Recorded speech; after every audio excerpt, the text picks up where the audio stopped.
Hey everyone, आज हम पढ़ने वाले हैं microbiology. Introduction to microbiology.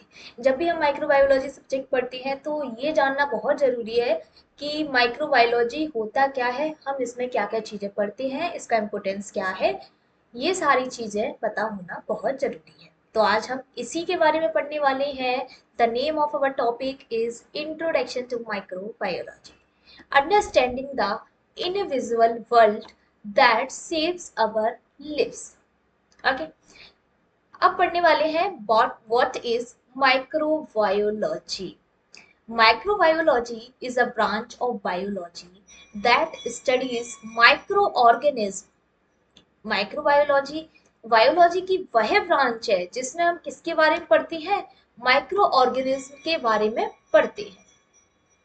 very small living organism that cannot be seen with the naked eyes. Micro organism बहुत ही छोटे लिविंग ऑर्गेनिज्म होते हैं जिन्हें हम अपनी आंखों से नहीं देख सकते। These tiny creatures are so small that we need a microscope to observe them properly. अगर हम उन लिविंग ऑर्गेनिज्म को देखना चाहते हैं तो ये बहुत जरूरी है कि हमारे पास माइक्रोस्कोप हो, क्योंकि बिना माइक्रोस्कोप के हम उन चीजों को नहीं देख सकते, उन लिविंग ऑर्गेनिज्म को नहीं देख सकते।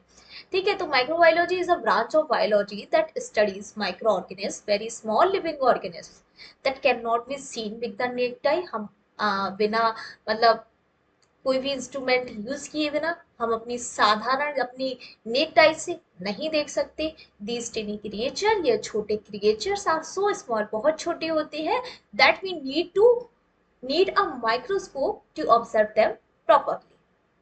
ठीक है, अब microbiology focused on understanding the structures. Microbiology में हम पढ़ते हैं इनके स्ट्रक्चर्स के बारे में, इनके फंक्शंस के बारे में, इनके मेटाबॉलिज्म के बारे में, इनकी ग्रोथ के बारे में, इनके रिप्रोडक्शन के बारे में ऑफ दिस ऑर्गेनिज्म। ठीक है, it also studies their role in nature, और ये जो छोटे छोटे ऑर्गेनिज्म हैं उनका हमारे नेचर में क्या रोल है ये भी हम पढ़ते हैं। ठीक है, इंक्लूडिंग बोथ बेनिफिशियली और हार्मफुल इफेक्ट। क्या ये हमारे लिए बेनिफिशियल है, क्या ये हमारे लिए हार्मफुल है, इन सारी चीजों के बारे में हम किसमें पढ़ते हैं, माइक्रोबायोलॉजी में पढ़ते हैं। ठीक है, माइक्रो का मतलब होता है बहुत ज्यादा छोटा, बायोस का मतलब होता है लाइफ, एंड लोगोस मीन्स होता है स्टडी। बहुत छोटे ऑर्गेनिज्म के जीवन के बारे में पढ़ना, माइक्रोबायोलॉजी। ठीक है, microorganisms exist everywhere in nature: air, water, soil, food, plants, animals, and even inside the human body. Some microorganisms are beneficially, while some can cause diseases. ठीक है, कुछ ऑर्गेनिज्म मतलब जो माइक्रो ऑर्गेनिज्म होते हैं वो हमारे चारों ओर है। यदि मैं बात करूं पानी में, माइक्रो ऑर्गेनिज्म है, सॉइल में, एयर में, एनिमल्स में, फूड में, हर जगह माइक्रो ऑर्गेनिज्म। ठीक है, सब माइक्रो ऑर्गेनिज्म आर बेनिफिशियल, कुछ माइक्रो ऑर्गेनिज्म बेनिफिशियल होते हैं हमारे लिए, है ना, और कुछ वेरी हार्मफुल होते हैं। ठीक है, हार्मफुल में जैसे वायरसेस हो गए, कुछ बैक्टीरियाज हो गए जो डिसीज कॉज करते हैं, है ना, तो ये हमारे लिए क्या हो गए, हार्मफुल हो गए। और कुछ बहुत बेनिफिशियल होते हैं, जैसे हम कर्ड बनाते हैं तो लैक्टोबैसिलस उसमें होता है, तो लैक्टोबैसिलस हमारे लिए क्या है, बेनिफिशियल है। ठीक है, आगे बढ़ते हैं। Group of microorganism. ठीक है, कौन कौन से ग्रुप है माइक्रो ऑर्गेनिज्म के। Microbiology studies different types of microorganism, each with unique character, structure and roles in the environment. इनके बहुत सारे ग्रुप हैं, ये कुछ ग्रुप्स इसमें दिए गए हैं, जैसे ये हमारे कितने हैं, 6 ग्रुप्स हैं, है ना, और इन 6 ग्रुप एक दूसरे से बहुत ज़्यादा डिफरेंट होते हैं, सबका स्ट्रक्चर अलग होता है, सबका फंक्शंस अलग होता है। ठीक है, और इन्वायरमेंट में उनका रोल भी अलग होता है। जैसे पहला ग्रुप है हमारा बैक्टीरिया, दूसरा ग्रुप है वायरसेस, तीसरा ग्रुप है फंजाई, चौथा ग्रुप है प्रोटोजोआ, एंड फिफ्थ ग्रुप है एल्गी, एंड सिक्स्थ है आर्काई। ठीक है, और बैक्टीरिया कैसे होती है, सिंगल सेल्ड प्रोकैरियोटिक्स होते हैं, organism found everywhere in nature. Virus is very small infectious agent that can only reproduce inside living cells.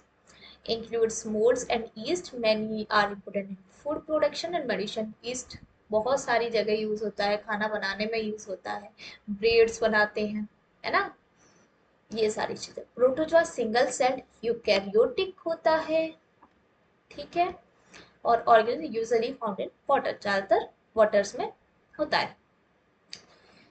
Algae की बात करें तो फोटोसिंथेटिक माइक्रो ऑर्गेनिज्म है, found mainly in aquatic environments. Archive microorganisms that survive in extreme environments like hot spring and salty lakes. ये इसमें ऐसे organism आते हैं जो बहुत एक्सट्रीम कंडीशंस में पाए जाते हैं, है ना। अब हम बात कर लेते हैं history of microbiology. The history of microbiology began when scientists first discovered that tiny invisible organisms exist around us. Before this discovery, people believed that diseases were caused by supernatural forces or bad air. जब हमारे पास microscope नहीं था तो हम उन छोटे जीव जंतुओं को देख भी नहीं पाएंगे, है ना। तो पिछले पुराने जो लोग थे वो बिलीव करते थे कि कुछ नेगेटिव एनर्जीज होती हैं, है ना, और बैड एयर होती है जिसके कारण हम बीमार पड़ते हैं, है ना। The history of microbiology began when scientist first discovered the tiny individual organism. तो माइक्रोबायोलॉजी की शुरुआत कब हुई? जब साइंटिस्ट ने पाया कि हाँ कुछ छोटे छोटे ऑर्गेनिज्म हैं जो डिसीज कॉज करते हैं, है ना। लेकिन इनकी डिस्कवरी से पहले लोग विश्वास करते थे कि कुछ सुपरनेचुरल फोर्सेस और बैड एयर है जिसके कारण हम बीमार होते हैं। Pre microscopic eras, disease attributed to supernatural forces or bad air and bad air. Pre microscopic era मतलब जब माइक्रोस्कोप नहीं था उससे पहले के जमाने में लोग सोचते थे कि जो हमें डिसीज होती है वो सुपरनेचुरल फोर्सेस के द्वारा होती है और बैड एयर के द्वारा होती है, ठीक है। Second, discovery of micro organism. Development of microscope revealed the microscopic world. जब माइक्रोस्कोप आया तो लोगों ने उसमें माइक्रो ऑर्गेनिज्म देखना स्टार्ट कर दिया और धीरे धीरे डिस्कवरीज करते रहे अलग अलग, है ना। जब हमें माइक्रो ऑर्गेनिज्म दिखने लगेंगे तो तभी तो हम डिस्कवरीज कर पाएंगे, लोग जानने लगे कि हाँ माइक्रो ऑर्गेनिज्म होती हैं, किस तरीके से डिसीजेज होती हैं। Germ theory, understanding that microbes cause diseases. Germ theory आई जिसमें जिसमें हम पढ़ते हैं कि माइक्रोब्स कैसे डिसीजेस कॉज करते हैं, है ना। उसके बाद मेडिकल एडवांसेस। देखो एक बार हम माइक्रो ऑर्गेनिम्स को देखना शुरू कर देंगे तो हम अलग अलग डिस्कवरीज करते जाएंगे, है ना। माइक्रोस्कोप से पहले नहीं था हमारे पास वो माइक्रो ऑर्गे जब माइक्रोस्कोप नहीं था तो हम इतनी डिस्कवरीज नहीं कर पा रहे थे, है ना। लोग अनुमान लगा रहे थे कि इस तरीके से डिसीजेस होती है, ये इस तरीके से डिसीजेस होती है। लेकिन जब माइक्रोस्कोप हमारे पास आ गए तो लोगों ने देखना स्टार्ट कर दिया लिविंग ऑर्गेनिज्म को और उनको पता चलने लगा कि किस तरीके से डिसीजेस हो रही हैं, है ना।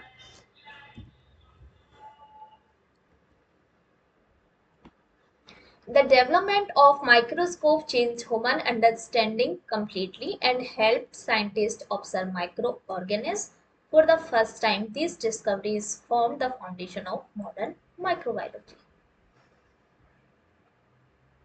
माइक्रोस्कोप आने के बाद लोगों का सोचने का तरीका चेंज हो गया। वो जानने लगे कि हाँ छोटे छोटे माइक्रो ऑर्गेनिज्म होते हैं, ये इस तरीके से ग्रो करते हैं, इस तरीके से चीजें होती हैं। वो जानने लगे कि डिसीजेस कैसे होती हैं। जर्म थ्योरी हमें बताने लगी कि किस तरीके से माइक्रोब्स डिसीज कॉज करते हैं। तो धीरे धीरे लोगों की अंडरस्टैंडिंग बढ़ने लगी और यहीं से मॉडर्न माइक्रोबायोलॉजी की शुरुआत हुई, ठीक है। Discovery of microorganism, Anton van Leeuwenhoek, father of microbiology. Question आता है कि who is the father of microbiology? That is Anton van Leeuwenhoek. A Dutch scientist who made simple microscope using glass lens and observed tiny organisms in 17th century. Antonie van Leeuwenhoek एक Dutch scientist थे, ठीक है। उन्होंने क्या किया, अपना एक microscope बनाया ग्लास लेंसेज से, उन लेंस जोड़े, अपना एक माइक्रोस्कोप बनाया और उन्होंने टिनी ऑर्गेनिज्म को देखना शुरू कर दिया, धीरे धीरे उनको ऑब्जर्व करने लगे, है ना।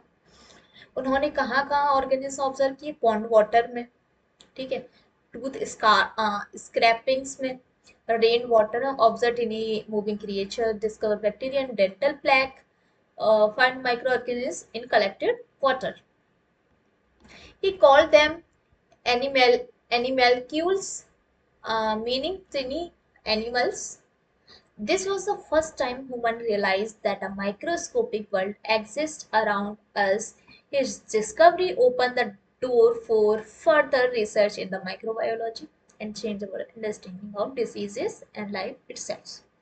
ठीक है, तो इनकी डिस्कवरी के कारण ह्यूमन्स रियलाइज एक माइक्रोस्कोपिक वर्ल्ड एग्जिस्ट, लोगों को पता चला कि हाँ, एक माइक्रो और स्कोपिक वर्ल्ड एग्जिस्ट करता है, जिसमें बहुत सारे ग्रुप अभी हमने देखे थे, ये भी एग्जिस्ट करते हैं, जो डिसीजेस कॉज करते हैं, इनका अलग अलग रोल्स होते हैं, है ना। कंट्रीब्यूशन ऑफ फेमस साइंटिस्ट, सबसे पहला हमारे आ गए Antonie van Leeuwenhoek, first scientist observe micro organism using microscope. Second is Louis Pasteur, इन्होंने क्या किया, मॉडर्न माइक्रोबायोलॉजी, इनको फादर ऑफ मॉडर्न माइक्रोबायोलॉजी कहा जाता है, डेवलप जर्म थ्योरी ने दिया था, है ना, pasteurization and vaccine for rabies and anthrax. Third is Robert Koch, discovered bacteria causing tuberculosis, cholera, anthrax, introduce Koch's postulate. तो ये सारे साइंटिस्ट का बहुत रोल है माइक्रोबायोलॉजी में, इन सब ने, किसी ने वैक्सीन दी, किसी ने किसी डिसीज के लिए वैक्सीन बनाई, ठीक है, किसी ने जर्म थ्योरी दी, किसी ने अपने पोस्टुलेट्स दिए, ठीक है, जिससे हम माइक्रोबायोलॉजी, जब भी हम माइक्रोबायोलॉजी पढ़ते हैं तो इनने जो जो काम किए हैं वो बहुत ज़्यादा इम्पोर्टेंट है। यहीं से हमारी माइक्रोबायोलॉजी की शुरुआत होती है, जर्म थ्योरी से, डिफरेंट डिफरेंट वैक्सीन से, उनके पोस्टुलेट से, है ना। Alexander Fleming discovered penicillin, the first antibiotics in 1928, revolutionary treatment of bacterial infection. जैसे अलेक्जेंडर फ्लेमिंग ने डिस्कवर्ड पेनिसिलिन डिस्कवर की, जो आज कितनी यूज होती है ना। तो ये 4 साइंटिस्ट हैं जो फेमस हैं, जब भी हम माइक्रोबायोलॉजी पढ़ते हैं तो इन चारों साइंटिस्ट को पढ़ते हैं, ठीक है। Importance of microbiology in medicines, medicines में क्या रोल है माइक्रोबायोलॉजी का, कैसे इम्पोर्टेंस है इसका। अंडरस्टैंडिंग डिसीजेस, माइक्रोबायोलॉजी में हम आइडेंटिफाई माइक्रोजन दैट कॉज इलनेस, कौन सा माइक्रो ऑर्गेनिज्म कौन सी डिसीज कॉज कर रहा है ना, माइक्रोबायोलॉजी में पढ़ते हैं ना, कि कौन सा ऑर्गेनिज्म कौन सी डिसीज कॉज कर रहा है। जब डिसीज कॉज कर रहा है उसको फिर साइंटिस्ट रिसर्च करते हैं कि कौन सा बैक्टीरिया है या वायरस है, उसके बाद उसके लिए वैक्सीन्स बनाते हैं, developing vaccines, creating protection against infectious diseases, ठीक है। और बैक्टीरियल इन्फेक्शन ट्रीट करना हो तो एंटीबायोटिक्स यूज होती है, इनके भी productions of antibiotics, diagnosis infection, testing and identify pathogen in patient, किसी कोई पेशेंट बीमार हो गया तो ये पता लगाना कि उसमें क्या बीमारी है, ये सारी चीजें आ जाती है। Importance of microbiology in medicines, medical microbiology helps prevent, diagnose and treat diseases caused by microorganisms. It has saved millions of lives worldwide. तो मेडिकल माइक्रोबायोलॉजी में हम पढ़ते हैं डिसीजेस के बारे में, इनका प्रिवेंशन के बारे में, और कौन डिसीज कॉज कर रहा है, कैसे डायग्नोसिस है उसका, ये सारी चीजें। माइक्रोबायोलॉजी इन फूड इंडस्ट्री, मैंने आपको बताया था कि कर्ड बनती है लैक्टोबैसिलस से, ठीक है। बहुत सारी चीजें ऐसी होती हैं जिसमें कोई ना कोई माइक्रो ऑर्गेनिज्म यूज होता है उसके डेवलपमेंट में, जैसे योगर्ट है, bacteria ferment milk to create yogurt, bacteria use हो रहा है मिल्क को फर्मेंट करने के लिए, जिससे हमारा क्या बनना है, योगर्ट बनना है। तो माइक्रोबायोलॉजी इन फूड इंडस्ट्री, फूड इंडस्ट्री में माइक्रोबायोलॉजी का क्या इंपॉर्टेंस है, चीज बनाने में माइक्रो ऑर्गेनिज्म हेल्प इन चीज प्रोडक्शन। अलग अलग माइक्रो ऑर्गेनिज्म यूज होते हैं, किसी में सैक्रोमाइसिस सेरेविसी होता है, किसी में लैक्टोबैसिलस होता है, अलग अलग होता है। जैसे ब्रेड है, bread yeast makes bread rise during baking. Fermented foods, microbes create products like kimchi and sauerkraut. Microorganisms are essential in food production and preservation. They improve flavors, textures, and nutritional value of many foods we eat daily. है ना, उनकी qualities में improve कर देते हैं, उनका flavour change कर देते हैं। तो ये माइक्रोस्कोप, और ये माइक्रोस्कोप क्या होता है, बेनिफिशियल होते हैं हमारे लिए, तभी तो हम फूड में यूज कर रहे हैं इनको, है ना। तो माइक्रो और biology in food industry. Microbiology in environment and biotechnology. Environmental role क्या है माइक्रो ऑर्गेनिज्म का, डिकम्पोजिशन ऑफ वेस्ट मटेरियल, जो भी वेस्ट मटेरियल होता है उनके डिकम्पोजिशन में हेल्प कौन करता है, माइक्रो ऑर्गेनिज्म करता है। मिनरल्स के रिसाइकलिंग में कौन हेल्प करता है, माइक्रो ऑर्गेनिज्म हेल्प करते हैं। और cleaning pollutants through bio remediation, और जो भी पॉल्यूटेड चीज़ें होती हैं उनको रिमूव करने में भी क्या है, माइक्रो ऑर्गेनिज्म हेल्प करते हैं। सॉइल की फर्टिलिटी बढ़ा देते हैं माइक्रो ऑर्गेनिज्म, है ना। तो ये सारी चीज़ें। Biotechnology applications, insulin, productions of insulin for diabetes, micro organism help, micro organism, ठीक है। क्या माइक्रो ऑर्गेनिज्म, इंसुलिन, जैसे बायोटेक्नोलॉजी एप्लीकेशंस पढ़ रहे हैं, माइक्रोवेल्चर, इन सब में माइक्रो ऑर्गेनिज्म यूज हो रहा है। इन्वायरमेंटल रोल्स में माइक्रो ऑर्गेनिज्म अलग अलग होते हैं, ठीक है। ये नहीं है कि माइक्रो ऑर्गेनिज्म सारे काम कर रहा है, नहीं, अलग अलग होता है, ठीक है। और manufacture vitamin and supplements, creating industrial enzymes, developing biofuels for renewable sources. In agriculture, nitrogen fixing bacteria improve soil fertility and help plant grow better. Microorganisms play a vital role in maintaining environmental balance and supporting sustainable technology.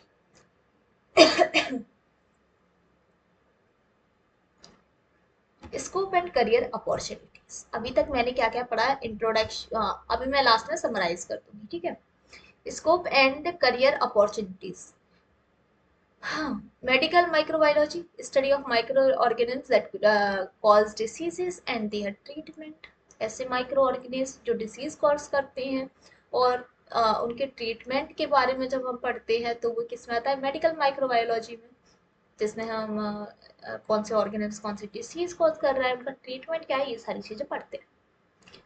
Food microbiology में food का production के बारे में पढ़ते हैं, है ना, कि कौन कौन से माइक्रो ऑर्गेनिज्म यूज हो रहे हैं फूड के प्रोडक्शन में, और उनको जो फूड है हमारे पास उसको कैसे प्रिजर्व करें लॉन्ग टाइम तक। एग्रीकल्चर में जो सॉइल की फर्टिलिटी बढ़ा देते हैं, क्रॉप प्रोडक्शन को इंक्रीज कर देते हैं, सॉइल हेल्थ, ठीक है, ये सारी चीजें। Industrial microbiology, use of micro organism, micro organism का यूज करना किसी चीज को या फिर यूजफुल प्रोडक्ट्स के प्रोडक्शन के लिए माइक्रो ऑर्गेनिज्म का यूज करना इंडस्ट्रियल माइक्रोबायोलॉजी में आ जाता है। Environmental microbiology, study of micro organism in soil water and ecosystems. Pharmaceutical microbiology, development of medicines, vaccines and antibiotics. Because microorganisms affect health, environment, agriculture, and industries, microbiology has become one of the most important fields of the biological science with excellent career opportunities. ठीक है, तो ये सारा था introduction of microbiology में। अब मैं summary कर लेती हूँ, समराइज कर लेती हूँ, ठीक है। सबसे पहले हमने डेफिनेशंस देख ली, ठीक है। उसके बाद कौन कौन से ग्रुप्स होते हैं माइक्रोबायोलॉजी में,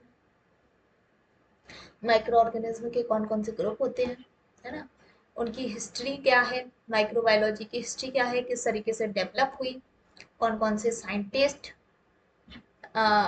कंट्रीब्यूशंस ऑफ साइंटिस्ट, कौन कौन से इंपोर्टेंट साइंटिस्ट है जिन्होंने माइक्रोबायोलॉजी ने अपना बहुत इम्पोर्टेंट रोल निभाया, है ना, contribution of famous scientist.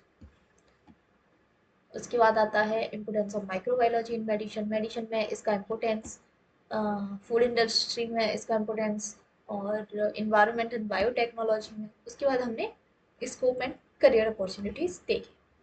So thank you very much, have a nice day, bye.